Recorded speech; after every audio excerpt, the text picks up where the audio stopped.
Fadime'nin mutfağından herkese merhabalar. El açması çıtır çıtır bir baklava tarifiyle sizlerleyim. Tüm püf noktaları için buyurun videoma geçelim. Öncelikle şerbeti hazırlamakla başlıyorum. 4,5 su bardağı toz şeker, 4,5 su bardağı su ilave ediyorum. Ocağı yakarak şerbeti kaynamaya bırakıyorum.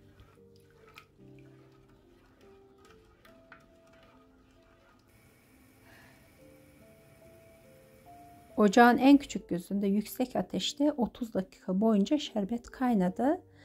Ve şöyle kaşıkla kontrol ediyorum. Son damlalar yavaş yavaş akmaya başlayınca şerbetim olmuş demektir.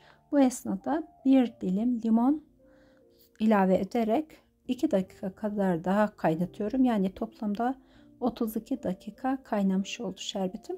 Artık şerbetimi bir kenara alıp hamurumu hazırlıyorum.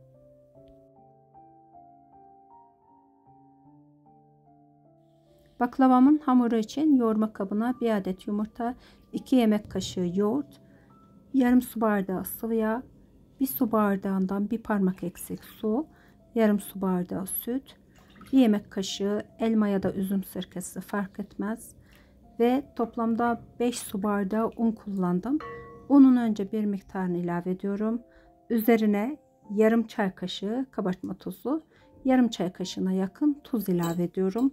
Hamurumu önce tahta kaşıkla bir müddet karıştırdıktan sonra ardından kalan unu ilave edip hamurumu yoğuruyorum.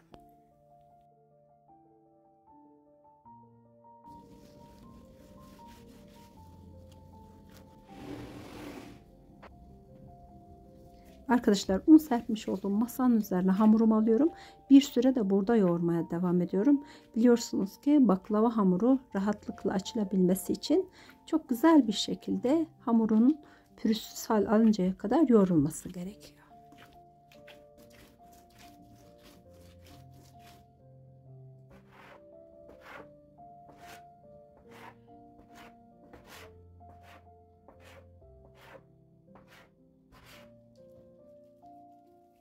Öncelikle hamurumu 12 parçaya ayırıyorum ve her bir parçadan bezeleri elde ediyorum. Ardından un serpmiş olduğum tepsinin içerisine alıyorum. Üzerine de bir poşet örtüyorum. Baklava hamurlarınızda bezeler olsun, yufkalar olsun. Bir kenara aldığınızda üzerine muhakkak bir poşet örtün arkadaşlar. Ve her bir bezeyi de nişasta yardımıyla pasta tabağı boyutunda açıyorum.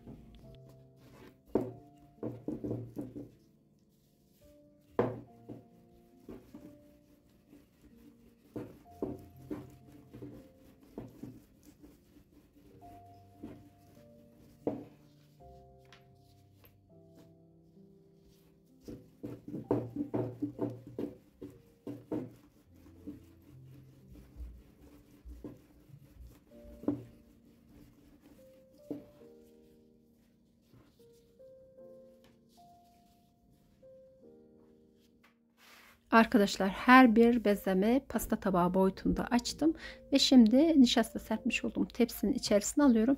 Ara katlara da birer poşet muhakkak koyalım ki yapışma olmasın. Büyük boy buzdolabı poşeti vardı. Her bir poşeti de şöyle 4 parçaya ayırdım. Tasarruflu olsun diye. Sizler de bu şekilde değerlendirebilirsiniz.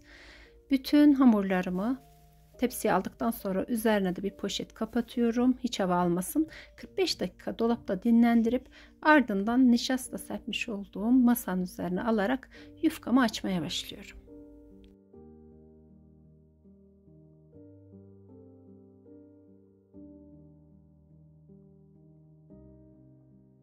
Arkadaşlar videomu beğendiyseniz beğen butonuna tıklamayı unutmayınız lütfen.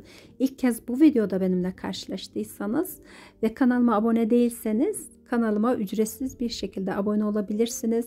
Kanalımın büyüyüp bir yerlere gelebilmesi tamamıyla siz değerli takipçilerimin ellerinde. Lütfen desteklerinizi esirgemeyiniz ve bildirim zilini aktif hale getirirseniz her yeni videomdan haberdar olursunuz. Şimdiden desteği olacak herkese ama herkese çok teşekkür ediyorum.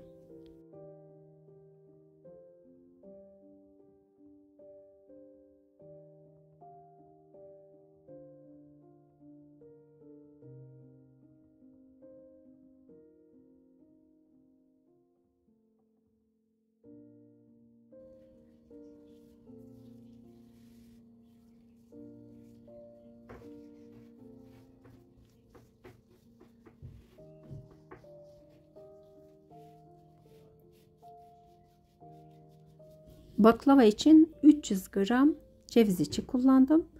Dilerseniz Antep fıstığı ya da fındık içiyle de hazırlayabilirsiniz.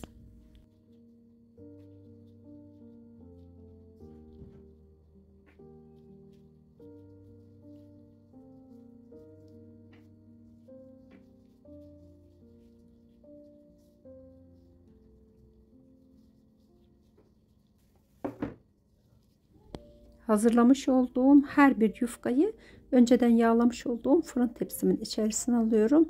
Fazla kalan kısımlar her iki uçta da fazla kalabilir ya da tek uçta. Onu da böyle keserek bir kenara alıyorum ve ardından bir sonraki yufkanın içine o kesmiş olduğum hamur parçalarını da alarak değerlendiriyorum.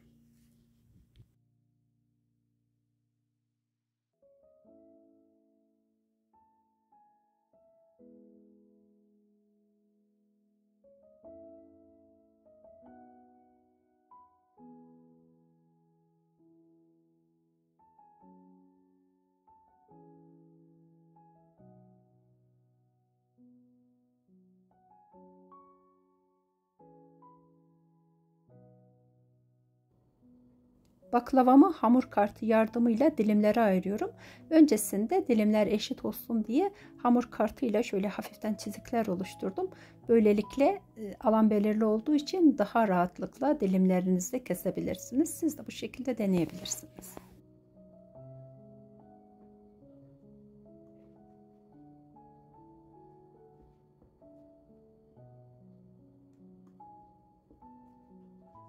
...200 gram tereyağını eritip tortusundan ayırt ettim. Çünkü tortusu içerisinde olursa baklavanın üzeri yanabilir arkadaşlar. Buna dikkat edin. Tereyağın tortusundan ayırt ettikten sonra içerisine de bir çay bardağı sıvı yağ ilave ettim. Yağı ılık bir şekilde baklava hamurumun üzerine gezdiriyorum. Bütün yağı bir tepsiye eşit bir şekilde yayıyorum. Baklavam önceden ısıtılmış 180 derecelik fırında yaklaşık 50 dakikada pişti. Muhakkak baklavanın altını kontrol edin. Kontrol tamamen sizin elinizde.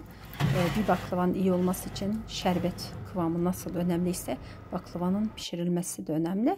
Kontrol sizin elinizde.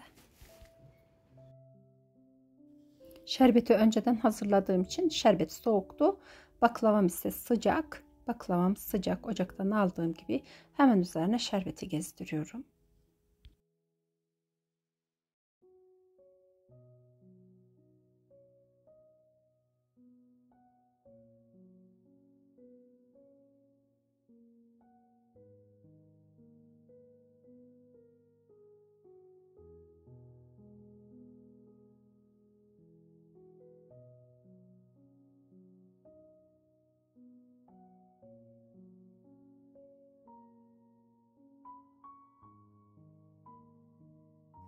Baklavam 1 saat kadar şerbette dinlendi. Şimdi bir tabağa alıyorum ve üzerine Antep fıstığıyla süslüyorum. Dilerseniz sade bir şekilde de bırakabilirsiniz. Fikir olması açısından gösteriyorum arkadaşlar. Umarım tarifimi beğenirsiniz ve olumlu ya da olumsuz sonuçlarınızı yorumlar kısmında benimle paylaşırsınız. Bunun için mutlu olurum. Bugünlük de Fadime'den bu kadar. Başka bir günde yeni bir lezzetle tekrardan görüşmek üzere. Sağlıcakla kalın. Hoşça kalın.